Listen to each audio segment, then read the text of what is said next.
আমার গাড়ি বর্তমানে আমরা এসে দেখে গঙ্গার পাড়ে আমাদের গাড়ি এখানে ওয়েটিং আছে, নৌকা ছাড়ছে বসে মিয়া যাবো মিয়ার রাস্তা আমরা ওয়েটিং আছি। এই তো নৌকার অবস্থা দেখতে পাচ্ছ, কেবল বর্তমান দুটো গাড়ি গেল আর আমরা এখন বর্তমানে দাঁড়িয়ে আছি নদীর ঘাটে। তো এখানে গাড়ির অবস্থা খুব একটা ভালো না, কেন প্রচণ্ড ওয়েটিং করতে হচ্ছে টাইমে আর কি, ঠিক আছে। তো এই তো নদীর ঘাট বুঝতে পারছো কি পরিস্থিতি।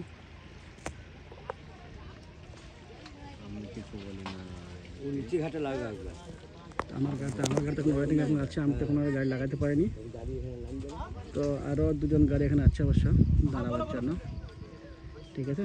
এই ঘাটের অবস্থা, এখানে নৌকা করে পার হতে হচ্ছে, অনেক মানুষ ওয়েটিংয়ে দাঁড়িয়েছে এখানে। এটা পার করার রাস্তা ওদিকে এখানে নামাচ্ছে তো এইদিকে দিই অনেক দূরে। তো এখানে ঘাটে যা ঝামেলা, এই হিসাবে এখানে না আসাটাই ভালো। ঘাটের অবস্থা খুবই খারাপ, কেননা প্রায় আমি এখানে আধা ঘন্টা ওপর দাঁড়িয়েছি এখানে। দেখো নদীর মধ্যে এখানে কিছু মোষ আছে আর কি, পানির মধ্যে পড়ে আছে। আমি জঙ্গল দেখাচ্ছি, তো গরমের টাইমে খুব আনন্দ আছে, ওরা মজা আছে, মোষগুলো পানির মধ্যে খাচ্ছে। তো আমরা তো বর্তমানে গাড়ি এখানে ওয়েটিং আছে ভাই। তো পারাপারে খুব সমস্যা, বিশেষ করে যেন এই টিয়া মিয়া গায়ে বিয়ে থাকো করো না, তো এইভাবে ওয়েটিং করে জাল থাকতে হবে। তো এইভাবে আমি আর কি ভিডিও শট করলাম একটা।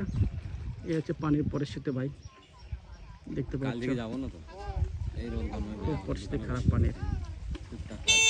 যাই করছি মনে হয়। তো বর্তমানে পরিস্থিতি বুঝতে পারছো।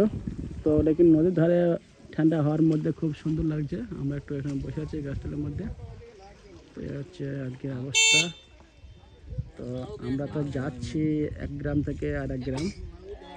তো কাকা, আমরা এলাম ওই গ্রামের নাম কি গো? কোনটা? যে গ্রামটা আমাদের গ্রাম থেকে এলাম কোল্লা। তো কোল্লা থেকে এখন আমরা এদের যাচ্ছি কোন গ্রাম? এটা মিনি কাটাকোনা। হ্যাঁ, মিয়া কাটাকোনা। হ্যাঁ, আচ্ছা। তো মিয়া কাটাকোনা রাস্তাতে দেখতে পাচ্ছ, পরিস্থিতি বুঝতে পারছো। বলা হলো আমরা কোল্লা থেকে আর কি, এই চাঁদপুর কোল্লা থেকে আর কি, বহুত থানা থেকে চাঁদপুর কোল্লা থেকে রওনা দিচ্ছি এখান থেকে। বর্তমানে এখানে ঘাটের মধ্যে আসবে, এখানে নদী পার হয়ে যাবো। এটা জদান গড্ডা কত কষ্ট। হ্যাঁ, জদান কইলি তো বাইক এই যে বাবা বাপ পুলিশ আমল থেকে আসছি, আমল থেকে বললে তো হবে না, পার এখানে আমরা শেষ করতে পারি। তাদেরকে ভাড়া মারতে তুমি ঘর থেকে এত দূর চলে আসছো।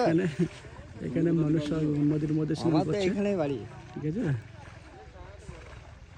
তোমার ঘর থেকে ভাড়া ছিল যে সাঁইতিয়া, সাঁইতিয়া ওই তো বড় মসজিদ ওখান থেকে সাঁইতিয়া কে ধীরে কে ফোন করে এই হচ্ছে নদীর পাড়। ফোন করেছিল, আমি তো ওইটাই লাগাইছিলাম প্রথমে। লাগাবো আর বলছি থেকে আসছে, আসছে আর এদিকে পানি বইয়ে যাচ্ছে, এই কারণে যেটা আমি শট করছি আর কি, ঠিক আছে। তো সব দিয়ে দিলাম, রাস্তা পরিস্থিতি বলে দিলাম ভাই। তো সেই হিসাবে যখন চলাফেরা করো, তো সবাই ভালো থেকো, সুস্থ থেকো। তো রাখছি, এই বলে শেষ করছি ভাই, ঠিক আছে। তো হবে।